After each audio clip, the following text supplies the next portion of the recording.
Assalamualaikum warahmatullahi wabarakatuh. Dalam rangka melaksanakan kegiatan masa libur kerja, saya bersama teman sudah menjadi kebiasaan untuk melakukan penelitian yang menurutku penting dan mungkin tidak penting untuk orang lain. Seperti pada awal kata pendahulu ini, saya menyatakan bahwa diri saya bukanlah jebolan sekolah akademis yang memuat tentang perjalanan jenjang pendidikan sekolah perguruan tinggi, entah perguruan tinggi negeri maupun swasta.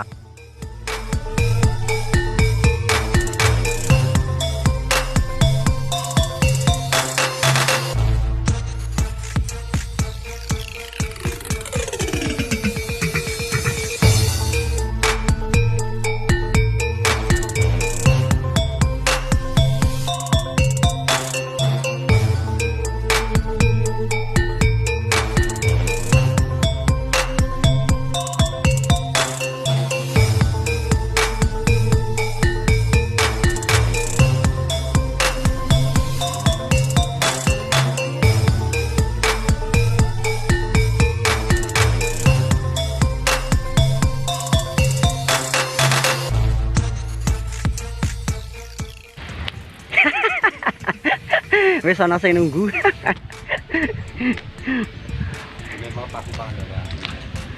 Wis ana sing nunggu. Dienteni wong apa ya, wong tua-tua.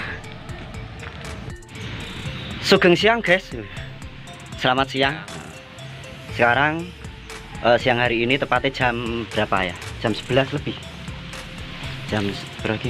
Oh, setengah 12 sih, guys. Jam anyar. Jam setengah 12 kita berada di komplek makam Siklopo. Nah, komplek makam Siklopo itu berada di desa Tegalrejo atau yang lebih bekennya itu Nggarjo, masih di Kecamatan Ungaran Barat. Nah, di sini memang sengaja saya mengajak sesepuh atau orang yang dituakan. Ada Ayah Toto, ada Pak Nano. Nah, Pak Nano ini sebenarnya orang Salatiga, cuma sudah lama berdomisili di Jakarta. Berapa tahun, Pak, berarti, Pak? 30 tahun. Nah, beliau masih saudaranya Ayah Toto ini. Beliau mempunyai kayak apa ya, daya tarik atau rasa penasaran yang tinggi untuk mengikuti bagaimana toh rasane blusukan di makam-makam tua, terus bangunan-bangunan tua, terus bangunan-bangunan masa kolonial. Dan jika kita ulas, sebenarnya di Kecamatan Ungaran Barat atau Ungaran Timur itu tinggalan-tinggalan masa Hindu klasik, mulai dari Hindu klasik, masa Pakubuwono, terus masa kolonial, terus masa perang nasional, masa revolusi, itu semuanya ada di sini. Nah, kita mulai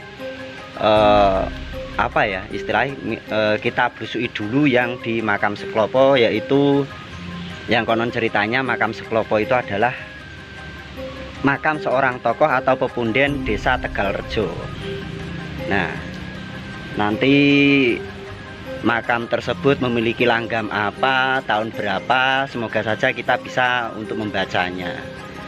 Kita lanjut perjalanan. Nah, kita kenalkan ke semua orang tentang makam-makam sesepuh tersebut. Dulu saya pernah ke sini, cuma saking senengnya ada beberapa statement yang sekiranya itu sebenarnya tidak masuk logika, karena saking senengnya dulu mengungkap tabir tentang pemakaman atau bangunan makam. Jadi sekarang ini saya ingin mengulasnya kembali. Sebenarnya makam sebenarnya yang berada di sini itu makam dari eranya siapa atau tahun berapa. Begitu. Lanjut, Pak Nano. Lanjut. Oke. Mbah sing penghuni Krendo titip montore prunane putune. Jagake yo, Mbah. Monggo, Pak, kita ke makam sesepuhnya dulu. Nah, ini peranan juga dari Mas Eka yang dulu waktu beliau masih bekerja di Ungaran Barat, beliau memberikan informasi letak lokasi makam sesepuh yang konon katanya memang berada di Ungaran Barat ini, ya di Tegalrejo ini. Lalu saya belusui sendiri.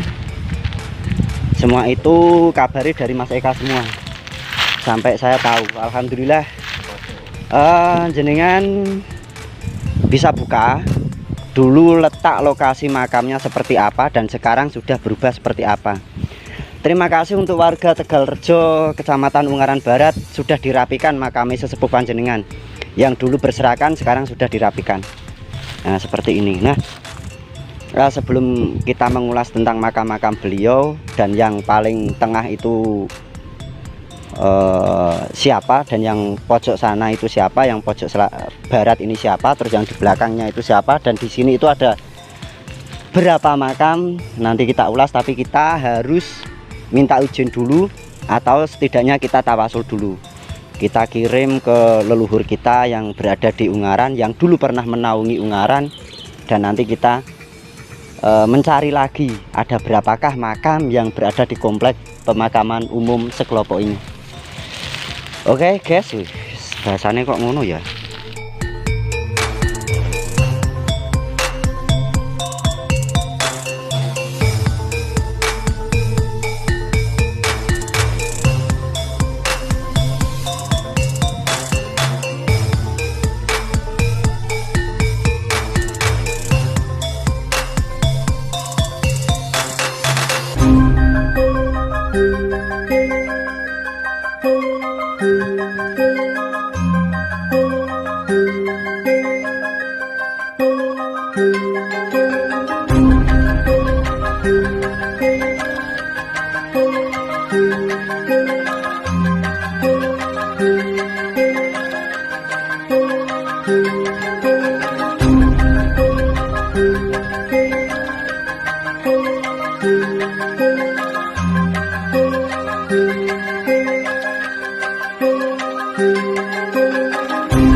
Nah, kita mulai pengenalan nisan nih. Masih ditemani Pak Nano sama Ayah Toto. Nah, kita mulai pengenalan nisan. Jika kita lihat sekilas, batu-batu nisan ini memiliki kemiripan, ya ndak? Memiliki kesamaan. Pak Nano, yang di sini ini makam loh Pak. Ini makam, itu makam. Nah, makanya tidak ada yang tahu kalau sebenarnya ini makam semua. Kalau kita hitung dari sini ya, nanti kita lanjut. Ini makam, ini makam. Ini yang perlu diperbaiki atau kita naikkan.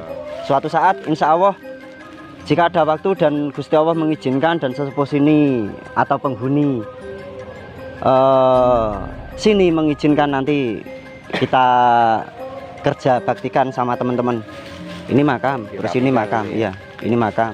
Terus ini juga makam, cuma memang panel-panelnya sudah berubah semua. Panel-panelnya sudah berubah semua itu entah di mana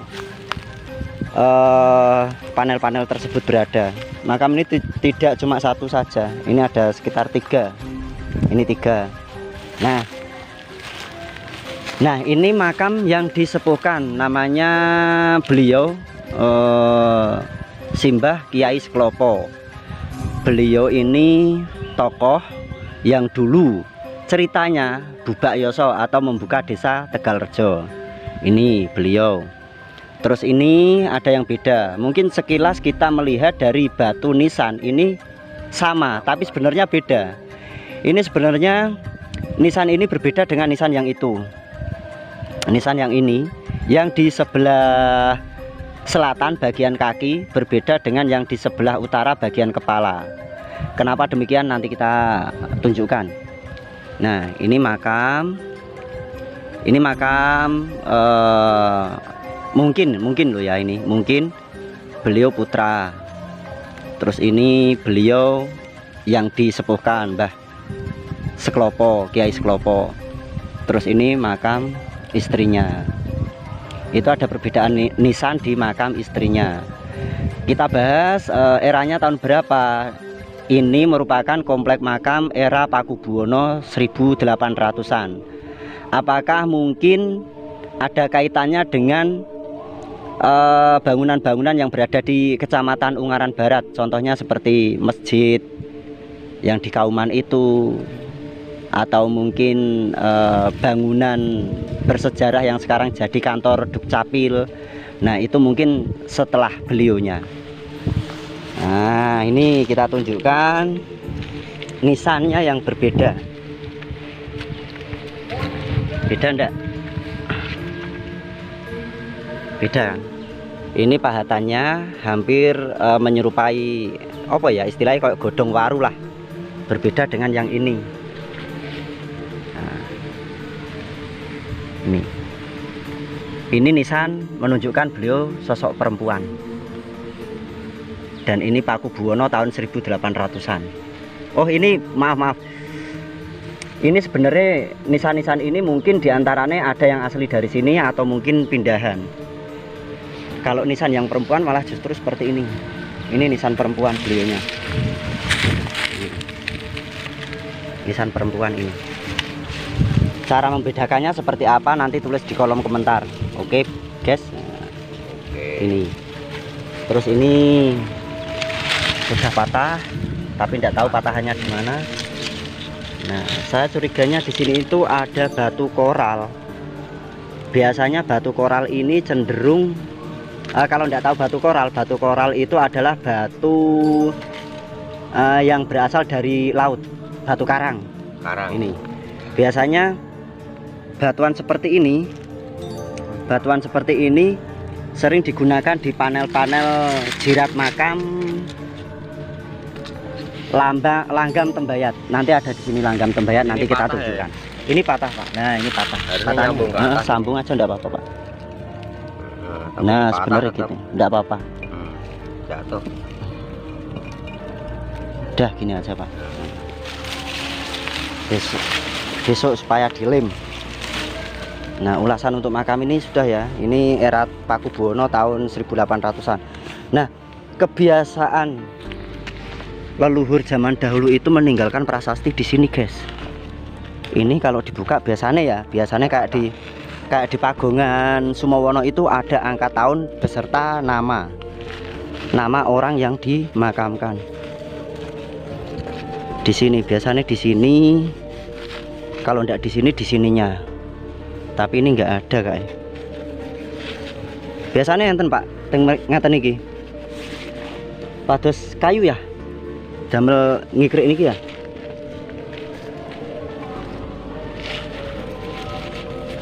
Ya begini nih Pak Nano, nek kita blusukan.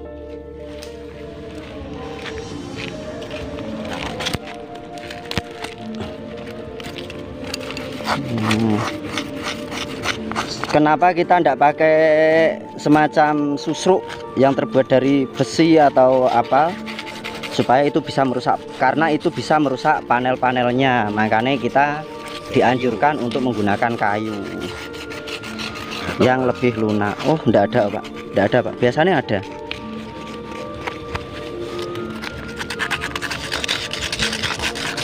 Ini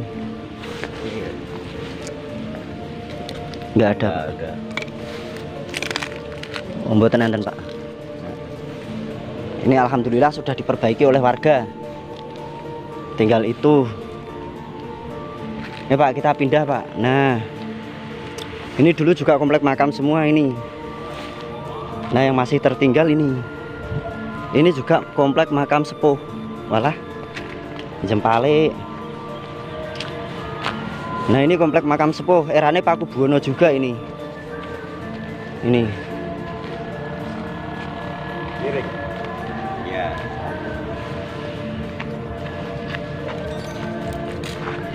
Ini erane Paku Buwono. Oh, ini ada tulisan. Ada tulisannya Pak? Enggak ada Pak. Ini batu nisannya malah dijepalike. Nah seharusnya gini. Nah batu nisannya seperti ini. Pak Nano coba sini Pak Nano. Jenengan korek itu.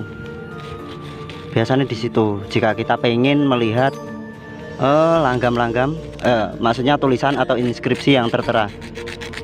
Sana Pak, sebelah sana itu Pak, yang numpuk itu Pak. Oh nggak ada Pak. Nggak ada. Tapi kalau di tempat-tempat lainnya kebanyakan ada yang seperti ini. Seperti ini terus ada tulisannya. Amit ya Mbah.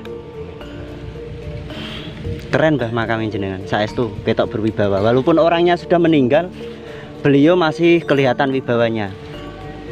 Nah, kenapa orang-orang zaman dahulu masih menerapkan bangunan-bangunan leluhurnya seperti bangunan candi, lalu diterapkan ke makam leluhurnya seperti pahatannya seperti ini. Kemarin waktu blusukan sedikit saya terangkan tentang bangunan candi yang berada di Pringapus, wujudnya seperti ini, dan ini pun berada pada panel bangunan candi, yaitu yang disebut dengan antefik. Nah, inilah replika antefik yang diterapkan pada makam leluhur kita, masih menerapkan tradisi Hindu Budanya. Padahal makam ini makam jelas Islam, beliau Islam dan memiliki apa ya, tingkatan ilmu ketatanegaraan yang tinggi. Nah, ini terus ini Paku Buwono. Nah, ya pindah sini ya. Udah Mbah, kita pindah ke sini. Nah, ini ya yang lah, beliaunya ini perempuan, beliau sosok perempuan. Nah, inilah yang tadi ingin saya sebutkan, langgam Tembayat. Ini 1800-an. Pertama kali makam ini ditemukan, maksudnya kita temukan ulang. Terus saya lapor ke warga, akhirnya dibenerke secara seperti ini. Itu sudah bagus menurut saya, karena memang konstruksi bangunannya sudah rusak parah. Ini langgam Tembayat, erane Paku Buwono tahun 1800-an. Nah, ini langgam Paku Buwono, tapi beliaunya seorang perempuan. Dan di sini juga sebenarnya jika kita mau menggali lagi, di sini juga ada makam lagi. Satu, belakangnya Pak Nano ini makam. Nah, di sini. Terus ini sini, terus ini pun juga ada satu lagi. Alhamdulillah sekarang sudah dibersihkan oleh warga. Kayaknya tiap malam Jumat ada kunjungan. Makamnya paling resik, sana juga bersih, terus yang sana juga bersih. Nah, kita membedakan untuk makam langgam Pantura era tahun 1900-an. Bukan yang ini, Mas kedap ya. Kita menuju ke makam langgam Pantura, guys. Nah, kita sudah sampai makam yang kita maksud. Nah, ini adalah makam langgam Pantura tapi tahun 1900-an. Beliau yang dimakamkan di sini seorang perempuan atau Mbah Putri. Nah, ini kalau teman-teman ngarani ini pahatan langgam nisan ini, cara membedeknya piye? Bahasa bedek Indonesia nih piye? Oh, cara menebaknya itu menerka. Godo. Sebenarnya ini jika kita lihat detailnya, ini adalah pahatan kuncup. Ini kuncup, dan ini kuncup yang menjadi bakal kelopak bunga. Terus ini mahkota bunga, terus ini mahkota bunga. Ini adalah apa ya, kuncup bunga. Ini yang biasanya dicampur ke kembang 7 rupa. Itu bunga apa, Pak? Taman. Iya, sebutannya bunga setaman. Cuma bukan kenongo, satu nih lagi. Kantil. Nah, inilah replika bunga kantil ini. Ini pahatan tahun 19 atau 1900-an. Nah, setelah dari sini, kenapa saya tahu hal ini? Dulu waktu eksplor pertama kali, saat delalahnya itu ada anak turun beliau yang menyatakan itu mbah saya dan rumahnya berada di Ambarawa. Ini 1900-an. Beliau juga bercerita bahwa beliau adalah seorang perempuan yang dimakamkan di sini. Al-Fatihah. A'udzubillahi minasyaitonirrajim. Bismillahirrahmanirrahim. Alhamdulillahirabbil alamin. Arrahmanirrahim. Maliki yaumiddin. Iyyaka na'budu wa iyyaka nasta'in. Ihdinas siratal mustaqim. Shiratal ladzina an'amta 'alaihim ghairil maghdubi 'alaihim waladdallin. Amin. Nah, kita akan melanjutkan ke komplek makam era, kalau teman-teman menyebutnya erane Diponegoro. Makamnya berada di tengah. Itu mungkin sebagai penutup kita eksplor makam di Tegalrejo. Nanti kita pindah ke makam Jambe, yang di sana banyak sekali makam-makam sepuh dan banyak lagi era-era Diponegoroan di sana. Kita sudah sampai di makam-makam era Pangeran Diponegoroan yang memiliki langgam pantura. Nah, ini langgam-langgam Diponegoroan yang disebut dengan pahatan gada. Ini sebenarnya di sini banyak sekali ukirannya. Jika mau mengetahui ukirannya apa, wah itu. Nah, ini kayak apa ya? Kayak ini kayak mahkota kerajaan yang dibalik. Langgam pantura pun juga demikian, masih mengikuti tipikal nisan langgam dari leluhurnya, yaitu Aceh. Ada ini, ada semacam tongkolannya, ini langgam Aceh, masih digunakan di Jawa Tengah sebagai langgam pantura erane Pangeran Diponegoroan. Era Pangeran Diponegoro tahun 1830-an. Terus ini juga sama, ini masih mengikuti langgam buyut-buyutnya dulu. Eranya tetap Pangeran Diponegoro, erane Pangeran Diponegoro, langgame pantura, tapi masih mengikuti pahatan Demak. Mungkin beliau masih kerabat dari Demak. Dan di sini dulu ada nama, kotaan ini ada nama. Terus nama beliau, tanggal wafat beliau yang terbuat dari logam tembaga. Nah, konon katanya dicuri orang, ada dua. Ini yang berada di bagian kaki, nisan bagian kaki atau sisi selatan. Yang ini yang berada di sisi kepala beliau, sisi utara. Seperti dengan ucapan saya tadi, kita akhiri untuk eksplor makam di Desa Tegalrejo, Kecamatan Ungaran Barat. Semoga bermanfaat untuk semuanya. Kita sinau bareng, kita belajar bareng tentang pahatan nisan, tentang situs-situs lainnya. Kita akan melanjutkan ke situs makam kuno yang berada di Dusun Jambean, masih di Kecamatan Ungaran Barat. Assalamualaikum, waalaikumsalam warahmatullahi wabarakatuh, Pak. Waalaikumsalam warahmatullahi wabarakatuh. Salam budaya, lali.